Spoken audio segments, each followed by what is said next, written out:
as you know, this is a horror themed channel, and the content's always horror related and themed. Well, for today, I'm doing my personal favourite top 10 non-horror movies. It's called non-horror movies, specifically because, as I stated, this is a horror themed channel. So, you know, hope you enjoy the video. Let's get down to the countdown and you can take a look and see what my tastes are like when it comes to outside of the horror genre. So being quite a gore hound and a big horror fan, this may surprise a few people, but coming in at number 10 in my favourite non-horror movies is a classic, The Wizard of Oz. Yeah, really enjoy this movie, especially at Christmas time. It's not a Christmas movie. I think it's because, like, when I was younger, it was on the television a lot at Christmas time. The channels used to put this one on quite a fair bit at Christmas, so it's kind of ingrained into me that it's a watch at Christmas.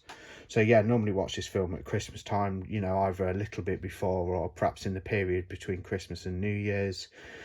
Yeah, everyone knows The Wizard of Oz, I'd imagine. Absolute one of the first films to do colour, as far as I'm concerned. Not the first, but one of. This is the 4K anyway. I haven't watched this 4K yet, actually. Like it says, it's 1939 movie, so very, very old. Starts off in black and white and then transitions into colour. I absolutely love the movie. I think it's a lot of fun. Feels almost like a play, the way it's kind of made and whatnot. But yeah, that's The Wizard of Oz at number 10. Number 9 is from a director who is predominantly horror. He mainly does horror and he does great scores as well. But at number 9, I've got John Carpenter's Escape from New York. Yeah, ever since I first watched this film, it's really grown on me and I really enjoy revisiting it. It's got Kurt Russell in there as Snake Plissken. That's his name, Snake Plissken. I almost forgot his surname, but yeah, he's a fantastic character. As you can see there, he's got the eye patch and whatnot. This is the Studio Canal 4K. Donald Pleasence plays the president who he's going to rescue from an enclosed New York, because it's set in the future, and New York's basically an open prison where the inmates all live there and create carnage, and Snake Plissken has to go in and basically rescue Donald Pleasence, the president. Yeah, really enjoy this film. Right up my street. And I love, like, the fact that John Carpenter's a horror director. His non-horror movies really resonate with me because of his style. You know, you got the great score. This is no exception when that's concerned. And yeah, everything about this film just resonates with me as a horror fan. Even, you know, it's quite violent.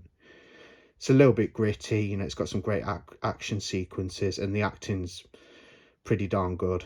Can't fault it really. Escape from New York. Number 8, and it is another John Carpenter non-horror movie, and this is Assault on Precinct 13. I've only seen this around 3 times, I think, but I watched it again last night and it grew on me even more. It's one of those, and I just thought it was so well made. Score's utterly brilliant. The acting's really acted very well, you know, to a really good standard, and the characters are very likeable, especially that character, and I forgot his name now because I'm terrible with names, but yeah, it's brilliant. It's a siege movie set at a police station that's transitioning to a new one, and the lieutenant gets sent there. He's got to hold the fort down, and basically this man who's out and about in this very rough area where there's a lot of gang related activity going on, you know, where the gangs control it basically, they're trying to make a statement, so they're going around driving looking for somebody to shoot. Well, this man's little girl gets shot, and in quite an yeah, a provocative scene where you actually see the blood splatter on her. It's not too gory, but you do see the blood splatter and stuff, and yeah, things progress from there. The man hunts down the killer very quickly. He does what he does, and then he tries to take refuge in the police station that's supposed to be closed down and moving. Well, the gang find out that he's held up in there, and a siege begins as they try to enter and kill all the cops that are remaining and whatnot. Brilliant film, but that guy's hilarious. I've actually forgot his name. He keeps asking everybody for a smoke, and it's so funny. Even at the end, after a shootout and a lot of carnage, he says to the police officers, the other police officers who turn up, he just asks them for a smoke. I know this film's been remade. I've never seen the remake. It looked a bit modern age and glossy for me, but I love the feel of this film. I think he did this one a little bit before Halloween. Yeah, absolutely brilliant siege movie. All right, coming in at number 7 in the non-horror countdown is 1979's The Warriors. Yeah, big fan of this movie. It's gang culture related. It's about this gang who basically get framed for the killing of a gang leader, and the other gangs are prompted to hunt them down. And basically, whoever takes them out, the Warriors out, which is their gang, whoever takes the Warriors out, basically, will be rewarded. And all these gangs are after them, and they have to fight their way through trying to clear their name, and they've got to fight their way through New York. Absolutely brilliant. Love how it looks, everything about it. With it being 70s is one of my favourite decades for movies, although I'm a lot younger than, I was not born in the 70s or before then.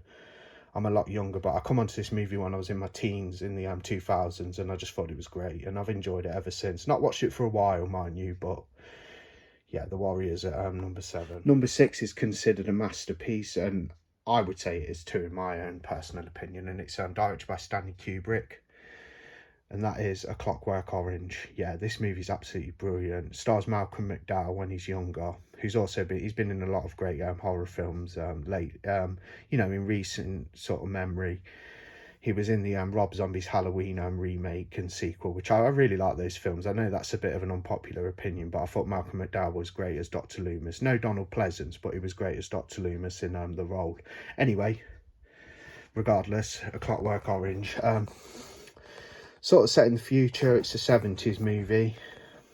Set in the future.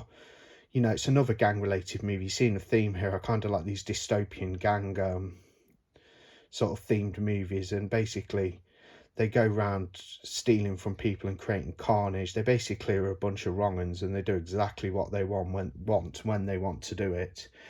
And it also explores the psyche and things psychologically. And the gang leader, obviously, he gets taken in and is exploited to a shock therapy. Well, not shock therapy as in the traditional sense of shock therapy where your brain's fried.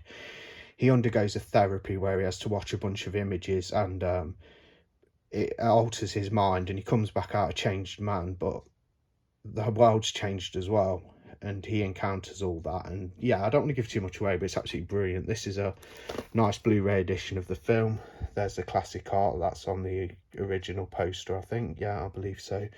There's a little look at the gang. The scene's really funny in the milk bar where they're sipping milk. I mean, these guys aren't even drinking alcohol, they're drinking milk, for goodness sake. But yeah, Clockwork Orange, love it. All right, I've sort of gone on a little bit, so I'll speed things up slightly. Coming in at number 5 is actually a superhero movie. Now, I'm not the biggest fan of superhero movies. I think that subgenre has been exhausted in the past decade, personally. I know a lot of people are big fans of Marvel and things like that and DC, but I think it's been exhausted. But anyway, regardless, number 5 is actually based on a DC comic, and it's my favourite superhero, and it's the only superhero I like, which is Batman. I'm a big fan of Batman, and that's the only one I like. And this is 1989 Batman, directed by Tim Burton, starring Michael Keaton as Batman and Jack Nicholson as the Joker. And yeah, it's a lot of fun. You know, it's got a great score. I think the guy's called Danny Elfman who did the score. The score's the best Batman score that's been done, I think. I know the Dark Knight trilogy had a great score from Hans Zimmer, but yeah, this one does it for me. It's a little less serious, although it is a serious film. It's got a fairly dark tone, little less serious with a dark tone, as I said, and you got a great performance from Jack Nicholson as a Joker, absolutely hilarious and menacing at the same time, and just a joy to watch. You can tell the guy was having a lot of fun with this one. Michael Keaton's a great Batman too. This is the 4K. Thought it was a pretty good 4K. Watched it last year. It's a little look at the Joker. Crazy man. There he is with Batman. Yeah, but the 1989 Tim Burton's Batman at number 5. Number 4 is a movie I've seen quite a fair few times as well. Another mid to late 80s movie. I'll check I didn't do a lot of research for this video. I'm doing it off the cuff from the top of my head. But at number 4 is the Terminator, the original film. I love Terminator 2, and I like the fact that I think it's a cool dynamic that the Terminator, Arnold Schwarzenegger's cyborg character, is the villain in this film, and then in the sequel he's the one of the protagonists. I like that switch up, but this is my favourite out of the bunch. I only really like the first two. Thought T3 Rise of the Machines was okay at the time, but I've not watched that for many years, probably over a decade, so I can't even remember it really. But the first two are phenomenal films, and this is no exception. nobody else could have played the Terminator in my opinion. I'm not even the biggest Arnold Schwarzenegger fan, but I think in these roles he did really well, especially in his 80s stuff like this and Terminator 2 and Total Recall. Although, sorry, Terminator 2 is a 90s film, but yeah, this and like Total Recall were absolutely brilliant films, and yeah, I really enjoy this. You know, it's action-packed, got a lot of violence, it's even almost horror adjacent in many ways. But yeah, I think everyone's seen the Terminator, so I'm not going to talk too much about it. Maybe at a later date, but it's one of my favourites as far as sci-fi action's concerned. Yep. Coming in at number 3, you guessed it, is another movie involving gangs and violence. Great 80s film, yeah. Might even be a 70s film, actually. Let me just check before I show it. Let me just check. Yeah, 1979, so I wasn't far off. And this is Mad Max, the original film. Now, I know with a lot of Mad Max fans, they tend to go for Road Warrior as their favourite. Now, I love Road Warrior, and I think it's switched up brilliantly, and it's a lot different to this film. This film's a bit stripped down a bit and a bit more basic, but this film in the Mad Max series really does it for me. It's my favourite. Road Warrior is a close second, but yeah, I thought this was great. And Mel Gibson was great as Mad Max as well, the character, introducing him as an actor, I think, at the time. And the villains are horrible, you know, like Toe Cutter, as you can see in the back there, is an absolute menace. And you can really feel the atmosphere in this one and the pathos, like with it being a dystopian future set in Australia where society's broken down, and Max and the other cops have got to try and maintain some sort of control, and all hell breaks loose. You know, his family get murdered and he goes on a rampage of revenge, you know, bringing a lot of pain to the villains and violence. But yeah, the villains are great in it as well as characters. They're absolutely dislikable and hateful, and they're a joy to watch. They're great villains, especially like Toe Cutter, who's brilliant to watch, and Max is a great character too. Yeah, Mad Max. Number 2 is another film with Jack Nicholson, as he is one of my favourite actors that I've seen. And you know, in a lot of movies, I do love a lot of his older movies. Not seen so many of his sort of like roles he's done in the later years of his career, but in the 70s, 80s, I thought he made fantastic films and was a fantastic actor. And as you can see, it's One Flew Over the Cuckoo's Nest. Really good movie. Basically about a guy who's a crook. He doesn't want to go to prison, so he pleads insanity and pretends to be a loon. Gets put in the asylum with the other inmates, and basically he's winging it and pretending to be crazy when he isn't really. It's a drama. It's got humour in it. It's got like Danny DeVito in there in an earlier role. Yeah, fantastic movie, and it just plays out like that. It's quite a simple story whilst being a bit complicated as well. Things get complicated in this film, but he's having fun with the other inmates. You know, they get up to all kinds of antics. He manages to break them out so they can have a day trip. You know, he hires these prostitutes as well and sneaks them in there, and he sneaks alcohol in there. It's got a really downbeat, sad ending though, but I do love One Flew Over the Cuckoo's Nest. That's warrants a rewatch soon as well.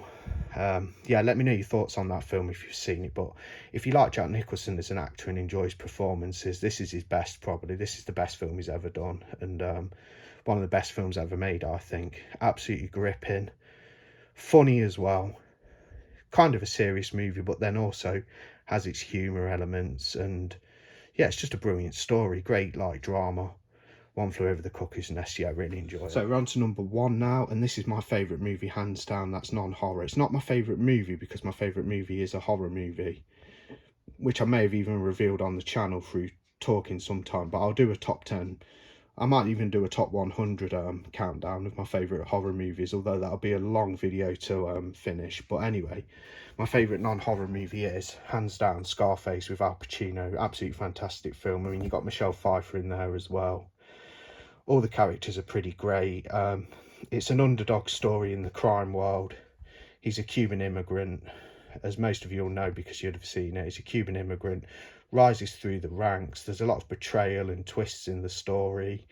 He comes good and becomes successful and starts making a lot of money from cocaine and becomes a kingpin and a drug lord. And then things take a nasty turn and go downhill. And then you've got the fantastic standoff at the climax of the film, where it's a joy to watch, where, in my opinion, in my opinion, it's a joy to watch and one of the best finales in a film. Bit sad if you like Al Pacino's character, Tony Montana, but regardless, he's really fun to watch. He's a bit of a dick of a character, don't get me wrong. He's a bit of a dickhead, Tony Montana, not Al Pacino himself, but the character who plays Tony Montana. He's a bit of a dick, but he's a likeable sort of dickhead, and you do kind of root for him in this movie, as he has came from nothing. It's sort of like a rags to riches story, and his shortcomings as well. So rags to riches, and then Tony Montana's downfall at the end.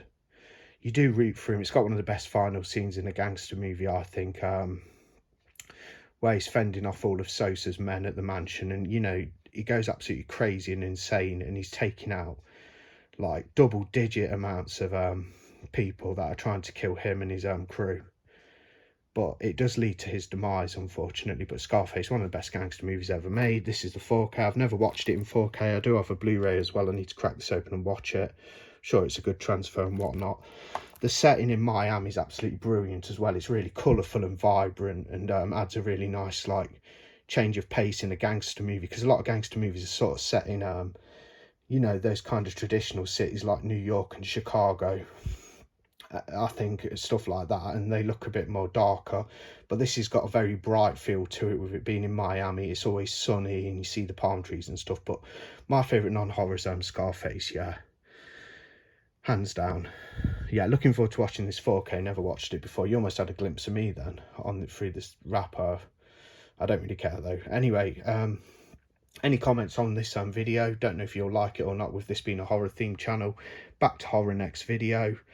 Well, saying that, the next video I'll do will probably be the draw for the giveaway, because I know a lot of you have, who subscribed and whatnot have entered into the giveaway. Anybody who's entered over the past couple of weeks, don't worry, I've put your name onto a list. I'm going to do a spin the wheel on Sunday. That will determine who wins the prizes. Some really good prizes. House on the Edge of the Park 4K from 88 Films, brand new and sealed. Brand new and sealed Blu-ray copy of Roman Polanski's Repulsion, and a pre-owned copy of, in mint condition of course, of David Lynch's Mulholland Drive, which is my previous copy. I've just upgraded that to 4K, so I thought, whether, I don't know if you guys, I don't know if the winner will have it or not, but I thought I'd just throw in Mulholland Drive with House at the Edge of the Park and Repulsion. But it is a pre-owned one, that one, and I'm going to put a couple of other little surprises in there, which might be pre-owned stuff, but it'll be things out of my collection which I've upgraded and whatnot. I'll try and pick out some interesting stuff. Anyway, that's the end of the video. Subscribe, like, comment, you know, whatever, and I'll see you on the next one.